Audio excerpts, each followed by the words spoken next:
I love you so. Never, never, never gonna let you go. Oh shit, I'm recording. Yes, you are. That's going to be the opening of the show now before the trailer. Give me a time and a place. I give you a 5-minute window. Anything happens in that 5 minutes and I'm yours, no matter what. I don't sit in while you're running it down. I don't carry a gun. I drive.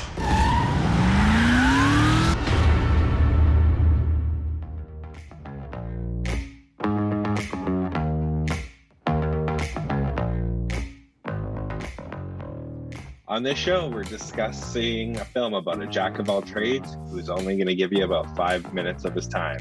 Because we're talking movies, and we're talking another of Kris's favorite films, Drive, starring Ryan Gosling, Carey Mulligan, and Bryan Cranston. Written by Hussein Amini, based on the book by James Salas, and directed by Nicolas Winding Refn.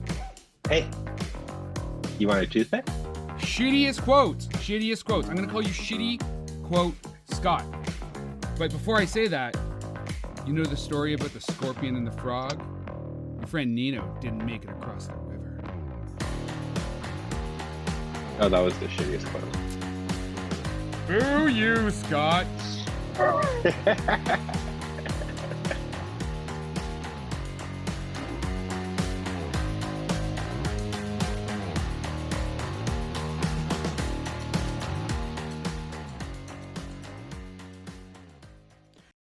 Hey everybody, and welcome to this week's episode of How'd You Like That Movie?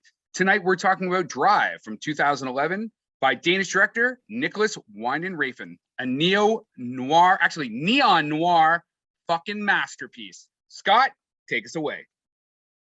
All right. This is the first time I've ever watched this movie. Oh well, actually, yeah. Let's do first looks. Give us some broad strokes instead of strokes about broads. Anyway, it's like, what the fuck is that? Yeah, it was the first time, like this time frame, like I distanced myself from Ryan Gosling when this movie came out. Because wait. You had distanced yourself? Why? Yeah. What did he do that means you were a big supporter of him, and then you moved away? And so what happened? He made The Notebook. And then that was all that was playing in this household for so long. And you know what's crazy? I noticed this today. So who's the other major actor in The Notebook? Rachel McAdams. And where's Rachel McAdams from? London, Ontario. Canada. And where's Ryan Gosling from? London, Ontario. It was like a match made in the Golden Horseshoe, or at least Southern Ontario. I don't know if London's part of the Golden Horseshoe. Anyway, that's a little Southern Ontario commentary for you there, podcast listeners. Anyway, so you would distance yourself from Ryan Gosling. Yeah, just, everything that of his movies at the time, my wife was devouring because of The Notebook. So that Blue Valentine, everything. Blue Valentine's good though, man. Blue Valentine's a sick film. Yeah, but it's got some gravitas to it. Listen, a taco from Taco Bell is good once in a while, but once you eat a lot of it, there's only one way it's going out. And although that's in the shitter. If your wife was consuming that much Ryan Gosling on film, then was she not consuming a lot of Scotty at home? I thought we went through this with the Chris Hemsworth body, right? Like, you can't compete, right? So you just have to kind of distance yourself a little bit. Just go with luckily, but this film was always on my radar, but I never actually, pulled the trigger on it. And I was, pleasantly surprised. Like how it's one of your favorite films, that to me, like just like Rush kind of makes that, like, it's like you have a type of film that it has to have a fast car in it. Doesn't have to have a fast car. They just happen to. The last two just happen to have a fast car. Well, give me your type though. Keep going. Let's see if you actually know anything about the person that you co-host with. Fuck no. You're a man of mystery. You're an enigma. But I was gonna say, apparently fast car, some kind of action scene, over dramatic family conflict, And apparently the leads have to have blonde hair. Oh, that's it. Yeah. Thanks for summing me up. Not at all correct, but you get points for fucking trying. Enjoy the brisket that we're serving all weekend. So you enjoyed it? You had a good time with it, or? Like, I enjoyed it. It's. I'll give it. It is beautifully shot. Like 100%. Especially that opening chase scene. I thought, like, the choices made on that, kind of, like, I was in awe of, like, because it was miraculously detailed of everything they did on that, and I give them all props for that. But especially the props department, they get extra props. Well, were there props on there? Or no?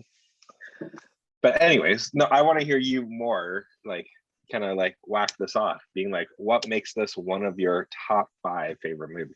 So as I said in the last episode that we did on Rush, I have films that are go ahead. What were we gonna say? I was gonna say, yeah, just continue. Yeah. Saying just like the film Rush. Yeah, just like the film same Rush. Premise. There are films that I consider perfect films. This one is not quite perfect, and that has to do with the casting of Ryan Gosling, but I'll talk about that later. I mean, this is the type of thing that, like, a film student will just jerk off all over all day, especially people that are into, like, the cinematic, like, photography side of things, because as you've already pointed out, it's beautifully shot. Right, the thing opens with a big establishing shot from a helicopter. And then you kind of come down to, like, street level. Then you've got crazy driving scenes where the camera's inside the car. But even in the minutia details inside this car, like the lighting that they used. So for those of you who don't know, that I'm a bit of a filmmaker myself. And my film Heartache actually just got picked up by the KW Film Festival. So I'm gonna give myself some, like, whoop whoop. And I take a lot of stuff from Drive for that film, or at least I tried to. And one of the things, we have a driving scene in my film as well. And it made me realize how fucking hard it is to shoot a driving scene. So the opening driving scene for the film Drive, I believe it took them 2 days just to shoot it. You know what I mean? Because, like, just to get the lighting right, and you got the camera inside the car, and to light everything properly. Plus, like, it's like the car's moving. They're using a biscuit rig in order to, like, do stunt work and stuff later on as well. So it's just, like, first off, it's just like this immersive experience. But not only does that opening establishing shot kind of set the dark, and when I opened, I referred to it as a Neon-Noir. So it's that play on Neo-Noir, or, like, new crime, kind of pulpy, kind of dirty. It uses a lot of, like, neon pink and neon blue, and kind of, like, brightly lit, not brightly lit scenes, but, like, neon lit scenes. And so it has this, like, really kind of green, it's very much like Blade Runner, or even the new, Blade Runner, 2024 or something like that. Yeah, the sequel, the Dennis Villeneuve. The Villeneuve one, right?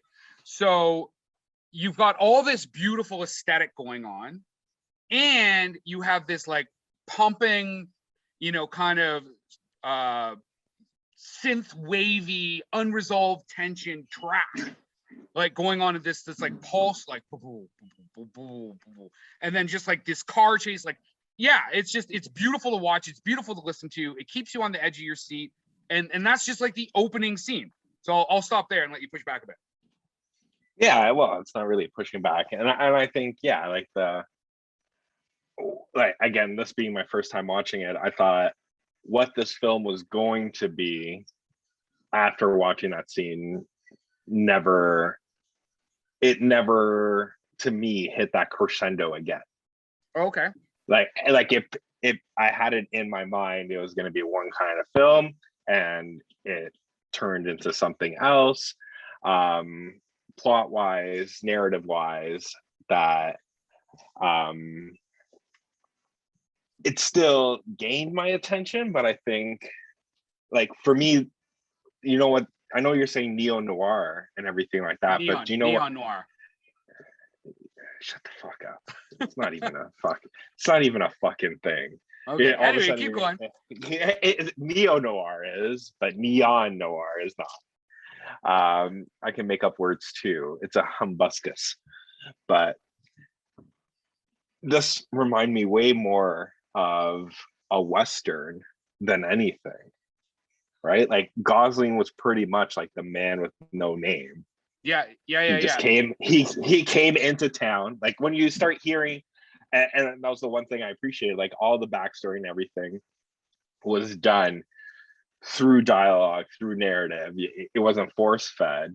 And I thought the writing on this film was amazing. And like, it's just a guy who like came into town, no name, you know, and then all of a sudden he can do everything. And he has that conflict with his neighbor, which was kind of similar to, now I'm fucking, I don't even remember our own show, but what was the Eastwood movie?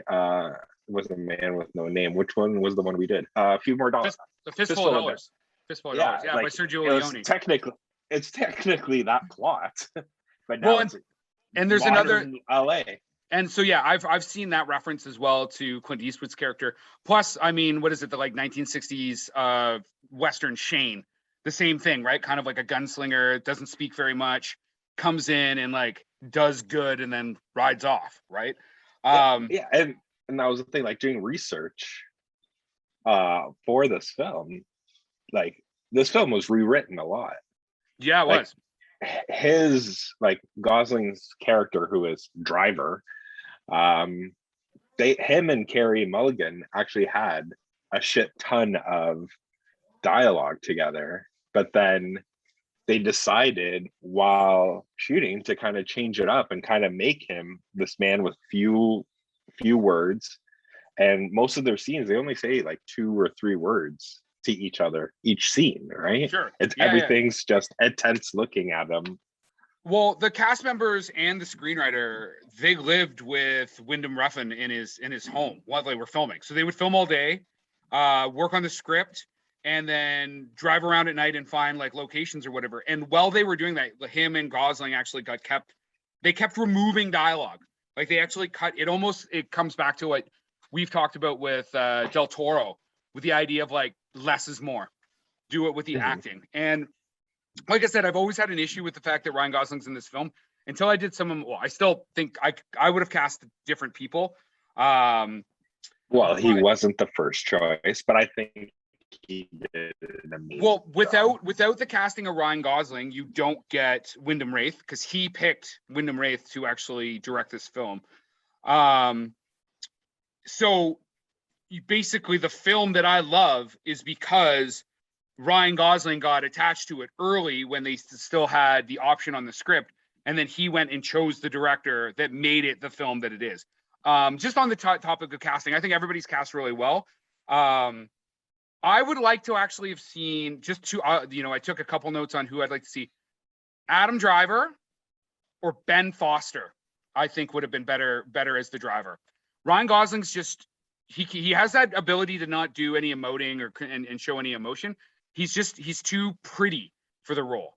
And I don't mean handsome, I mean pretty, like too fragile looking. So I wouldn't, well, I'm not going to say that, but do you know who was first cast for this? Well, when the original Hellboy director, Neil Marshall, was involved, it was supposed to be Hugh Jackman. Yes. And I don't know if Hugh Jackman would have been correct either. Like, and first I'm just going to tell you to, get your fucking facts straight. Say that again with Neil Marshall. Yeah. So what is he? Who is he? He directed Hellboy, the first one. No, he directed the remake. Guillermo del Toro directed. Oh, the first I forgot. I totally forgot they fucking remade it with Ryan Perlman, who is in this film as Nino. Yeah. So now, wait. Are you saying this? Ron Perlman was in Hellboy 1 and Hellboy 2, correct? Yeah, and then the movie was remade with David Harbour. And who directed the remake? Neil my God, Marshall? I'm having a yeah, Neil Marshall, I believe, The or person I just said. yeah, I guess so. Yeah. Ah, damn it! But Yes, the that's original, yes, it's Del the Toro. That original makes is sense. Del. Yes, that makes sense because Yeah. when you look at like all the imagery, it's like Pan's Labyrinth and stuff like that. Okay, cool. Yeah, thanks for schooling me. I mean, I don't watch those films. So when I saw Hellboy and I had just read about Ron Perlman, I was like, oh yeah, it's the same fucking Hellboy. I totally forgot that they had remade it. So thanks for clarifying that for our listeners. That's right. I'm keeping my geek cred. Boom, boom. So what did you think of pacing? Because you said it wasn't the film you thought it was going to be. So it's 100 minutes long, which is just, like obviously pacing, over an hour and a half. Yeah, pacing was fine, and it's not, and where I thought like how the film opened, I thought like the storyline, etc., was going to be kind of similar, in which here he's this criminal, and meeting the neighbor is what's going to convert him to like not be a criminal. Yeah.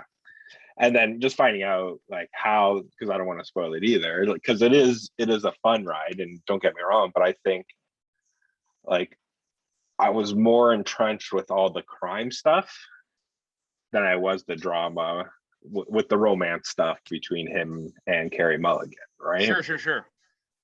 So the romance with Carey Mulligan, I mean, I had read some stuff where the director was talking about they wanted to show, because so like as you brought up in the beginning, this is based on a book, right, by James Salas. There's actually a sequel to it called Driven, which takes place 7 years later. When I'm listening, I'm actually just started listening to an audiobook to the original book, Drive. So there is a lot of interest and stuff like that. But what Winding Refn really wanted to do is he wanted to use Carey Mulligan's character to show kind of like two sides of the same coin, right? So a perfect example of that, and this is actually one of my favorite scenes. Even when I was rewatching it, 2 nights ago or whatever, I was struck by just like how perfectly composed this fucking shot was. It's the scene in the elevator, and he just kind of pushes her. There's no dialogue. He just pushes her back behind him. He turns around, and as he turns around, it almost becomes like they're the only two people in the elevator. The lighting changes. She becomes almost like lit very angelically. He has this kind of like dark shadowing come across his face. It's like there's this calm, then there's like a music score, they kiss, and then bang into ultra violence, like just brutal fucking intimate violence, not with Carey Mulligan, with someone else in the elevator. And that turn, right? Like the ability, Winding Refn referred to him as like the white knight, and then the switch or whatever, right? And it was just like the aesthetic was beautiful, the sound cueing was perfect, and then just this like rapid transition, and it allowed the Carey Mulligan character to see him as like the other side of him, like the side that she didn't know about, you know what I mean? And I just thought they executed that fucking perfectly. Yeah, but to be honest, I think she knew. I think she knew, Yeah, she knew he might have had a bit of a streak, but I think her character had a type, right? And she kind of like stuck with the type. Because if you think about it, like even Oscar Isaac's character, right? Who is the husband that came out of jail, At standard no point. Standard Gabriel, because she said, what? No deluxe version? Yeah. But what I was saying, like, okay, so he goes to jail, she waits, she finds Ryan Gosling, and like one more date, and it's Pound Town. Someone's getting driven by a driver. Yeah. But then she gets a call from a lawyer saying her husband's coming out of jail. She's like, okay, I guess we can't go to Pound Town. But then it's like, threesome? Carpooling? He was in jail. He might, he could be the Mayo in the middle. Right? He can go both ways. But his whole arc, like he's trying to redeem himself to her too, right? Like he's trying to be a good dad. He's trying to get out of that life too. Well, and he's right? not, again, like you said, not to try and not give too much away. Like he isn't out seeking more crime. Like he is, like you said, he is trying to walk the right side of the law. but they keep pulling me back. Yeah, 100% Michael Corleone. And I think that, like, in terms of, and what I said with the writing, that what to me is what oh my god, I'm having a brain fart. What engrossed me so much with it, because nothing in terms of the tropes were the same with this film. That's Because right. his character should have been the asshole that you're like, I hope you do die, so Ryan Gosling, Carey Mulligan can get together, right? Yes, but by making him nice, it suddenly gives the audience conflict, right? And because Ryan Gosling's not a good guy either. Like, he's violent and he's very distant, and so you don't really know who to root for in this film. And even the criminals, right? Like the big guys, like Ron Perlman's character Nino. Well, he's actually kind of a piece of shit. But Albert Brooks, who Oscar nominated actor, he was in Taxi Driver, Broadcast News, The Most Violent Year. Oscar Isaac was also in The Most Violent Year. That character of Bernie, like, as a mob guy, like, because he's not, again, and one of the descriptions I heard or read about was, he's kind of like, he's a mobster, but he actually doesn't want to do violence. He will, and he's effective, but he would much prefer not to. And he actually doesn't enjoy that aspect. Like, even like later on, he's like, I was so excited to just race this car or whatever, and then just like does his thing, right? And I'm like, oh, even the way some of the, like, again, the intimate violence with like knives and what is it, like a fork and a bunch of other stuff, you're just like, whoa, like, and the camera just sits there and lets you see it all. And it kind of goes back to when we were talking about, what is it, Possessor. And there's something about, like, when you have like really, really close, intimate physical violence that the camera hangs on, it becomes very real and unnerving. And I think that invokes emotion, you know what I mean? Which I think as a filmmaker is a fantastic thing to do. Yeah, like, I'll be honest, that scene in the pizzeria, it was my favorite line of that movie, when he looks at Nino, and he is just like, now you get to clean up my mess. Right? But that line, why didn't you use that fucking quote instead of, do you want a toothpick? Like, that's a fucking much better quote. No, because now I get to talk in detail about this line. All right. This quote, because that one line just 100% just tells you what the whole dynamic of their relationship is. Yes. Right? Like, Albert Brooks is the guy behind the scenes who's technically his face is the legit face, right? Because he was the movie producer, he was out in the limelight, people know him from that, and that's how they think he has his money, right? Yep. Where Nino was the guy, that was supposed to be the mob boss and doing all the dirty work, but when shit hit the fan. In that scene, I love Ron Perlman in a velour fucking tracksuit, man. He just comes rolling in there and like his fucking juicy couture or whatever the fuck that is, and just looks like a bad motherfucker. You know what I mean? It's like something Samuel L. Jackson would be wearing in a Tarantino film. Like, and he plays I was just thinking, like, he probably it's probably not true, but I was like, he probably lost out on a role in The Sopranos, and he was like, motherfuckers, I can pull this fucking shit off, and that's probably what made him sign.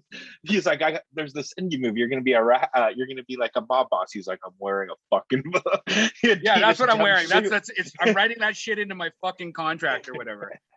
Go ahead. Yeah, like I was saying before, like, the one guy I loved most, like Bryan Cranston, like, he's a fucking national treasure.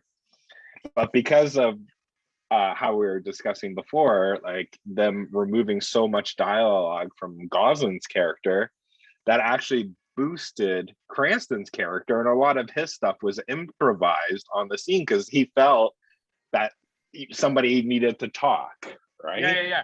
So a lot of his stuff was improvised on set. I can imagine actually that scene when he's at the beginning of the film, he's getting ready to show him the car that he's gotten souped up for him, the Impala or whatever. And he's like, do you need some like nicotine, Dramamine, da da da da? And he's just like rattling stuff off. And he's like, oh, you don't smoke. Yeah, it's probably for the best of you. And he's just like da da da da da da, like rapid fire dialogue. And Ryan Gosling's saying like nothing. It's just like walking and like one guy. It's like hanging out with me. Like it's one person talking and the other person just listening. You know what I mean?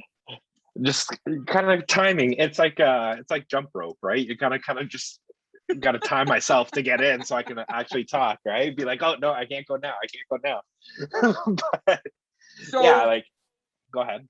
Yeah, well, I just want to talk about the cinematics on this. So the DOP on this, so the DOP on this is Newton Thomas Siegel, and I actually thought that Winding Refn worked with like the same DOP all the time, but when I went back, like it's a different one on Bronson, which is fucking awesome with Tom Hardy.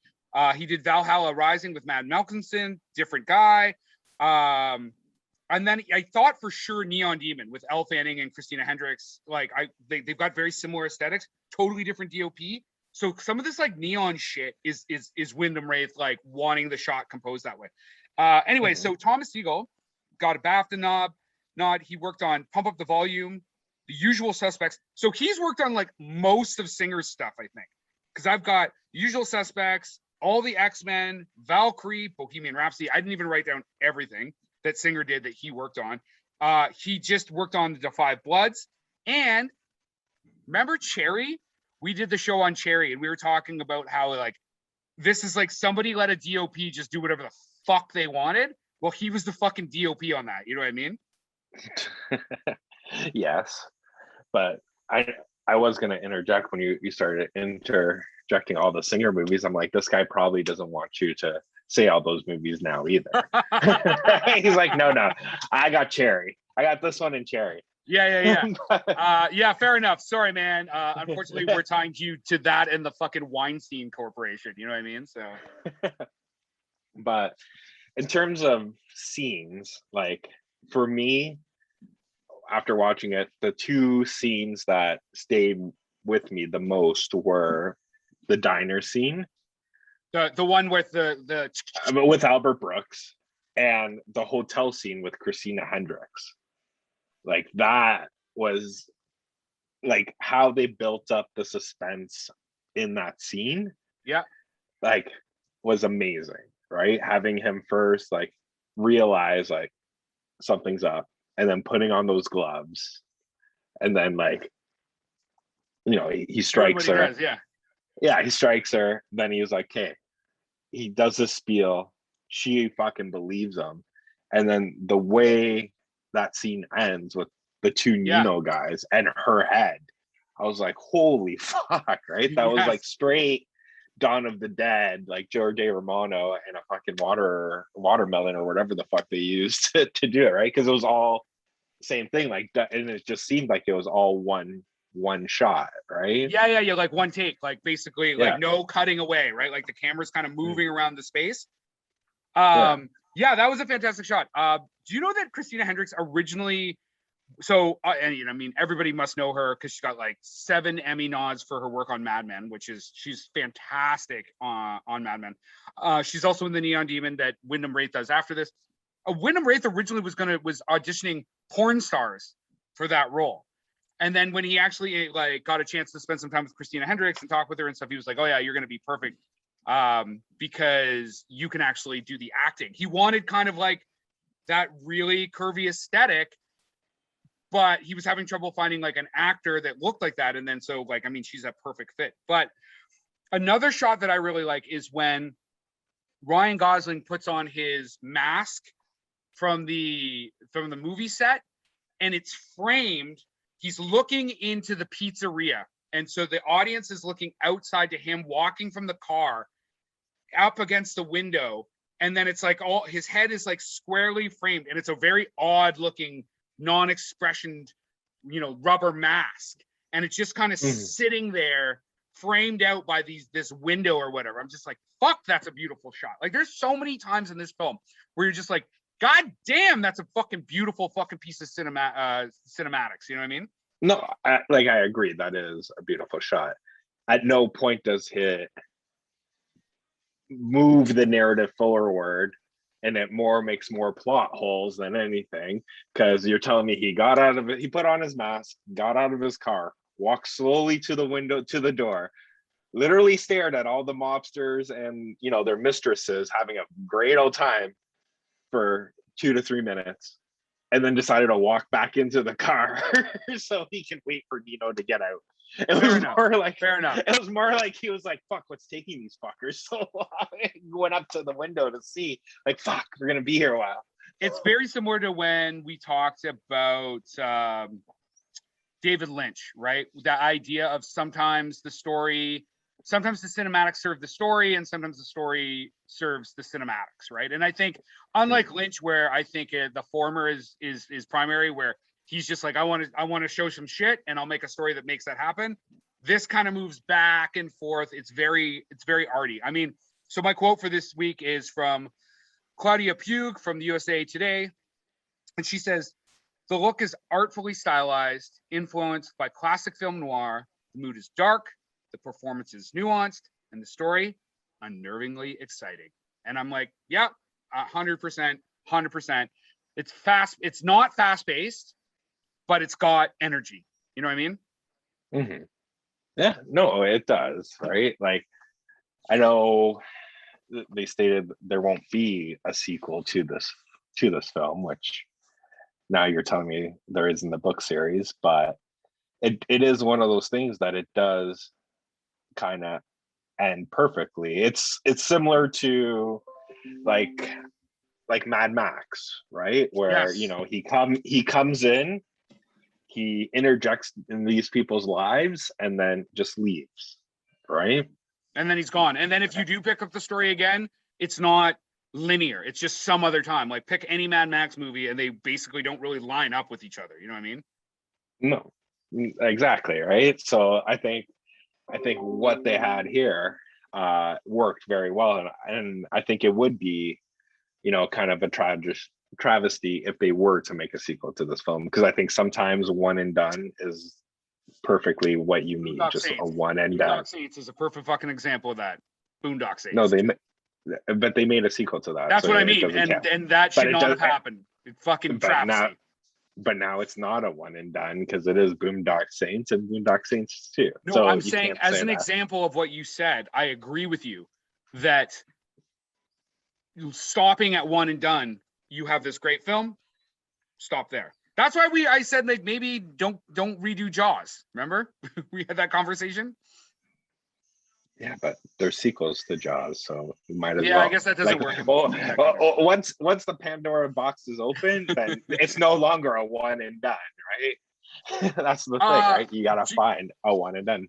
Were you happy with all the casting choices? Like, was there anybody you would have changed or put in a different actor? No, I honestly, I thought everybody, like, with this being the first time me watching it, and to be honest, I didn't really know who was in this movie other than Carey Mulligan and Ryan Gosling, right? Like, looking at the credits and seeing like Oscar Isaac, and then Bryan Cranston, Christina Hag, Albert Brooks and everything, and then Ron Perlman. I'm like, fuck. I'm like, this is like it's well, like, it is heavyweight casting.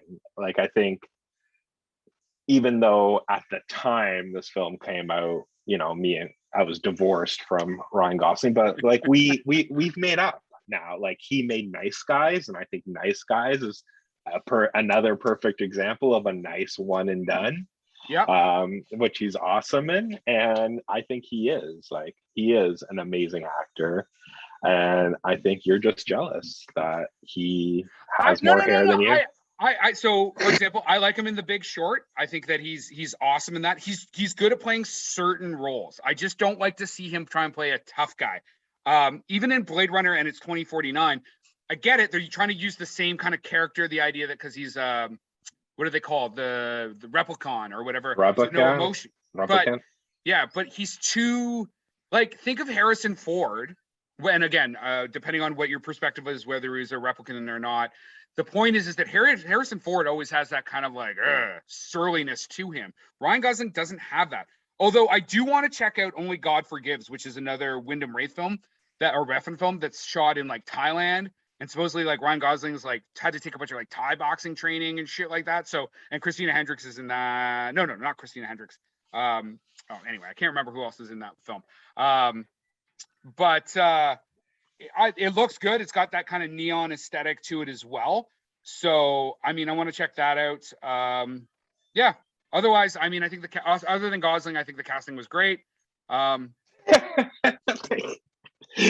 the thing. He did a good job. Like, to me, I know you're saying he's trying to be a tough guy, but look, I think we can all agree 100%. Like, Die Hard is an amazing movie, right? Oh, you're telling me that Ryan Gosling and Bruce Willis are the same level of prettiness? Come on now. Bruce Willis, just regular John McClane, fucking knock out Ryan Gosling in a fucking heartbeat. So you can't make that fucking comparison. He was already going bald in fucking Die Hard, buddy. So come on. So you're saying the guy who is, at the time, moonlighting, who was what, Shepard's like bitch? Yeah, I get it. But I'm talking like the aesthetic. Ryan Gosling looks like a fucking China doll, man. Like, seriously, every time they want to make him like a bad guy, they put like a little bit of dirt on his face, and they're like, "Oh, okay, now you're tough, Ryan Gosling." I don't know. I think size does not constitute toughness. It's not size; it's the features, right? man. Like, it's the features. He's too fine. Even China doll. Features. China doll, fucking Gosling. I'm not fucking arguing on this. You're fucking wrong. No, because 100%. Like. Sometimes, karma's a bitch, and there's going to be one time where you and Ryan Gosling circles are going to match. And I want to be there that day when he just literally lets you punch him like 4 or 5 times and he doesn't go down, and you go down on his first hit. And he's going to be like, try to doll this, bitch. Try to doll this, motherfucker. So he'll be like, what do you want? What do you want? Before we get out of here, would you recommend this film? And if so, who to? Yeah, I think if you're looking for a good story and good writing, to be honest, I would say that. Great cinematics. And, if you kind of want to see a movie where the main guy keeps his shirt on all the time, that's 100% like worth it. Sounds good, man. I recommend this to everybody. I think it's a great film, especially if you're into cinematics, if you're a film school type of person, a cinephile. Check it out. Excuse Ryan Gosling. Also excuse Scott's son, who is in the picture now. He just really wants to be in it. And that's all for me on this show. Scott, take us out of here. And that is our rant for the day. Please like and subscribe to this podcast. If you're looking to get a hold of us, please go to our website at howdyoulikethatmovie.com. All our social media links are there, and you can email us as well.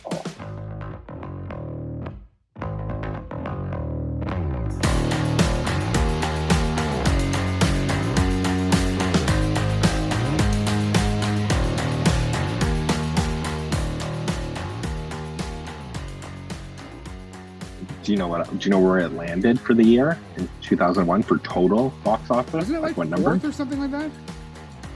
No, it was number 100. Oh, no. So for you, so your favorite movies are the number 100 of the years they're released. 2 for 2. And mine are the number 1, and mine's are the number 1. That's because you're a popcorn movie guy, and I'm a fucking arty film guy. So I mean that is how that should play out.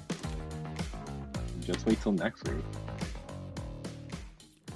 Production by Rod Shaver, Vader Monkey Productions.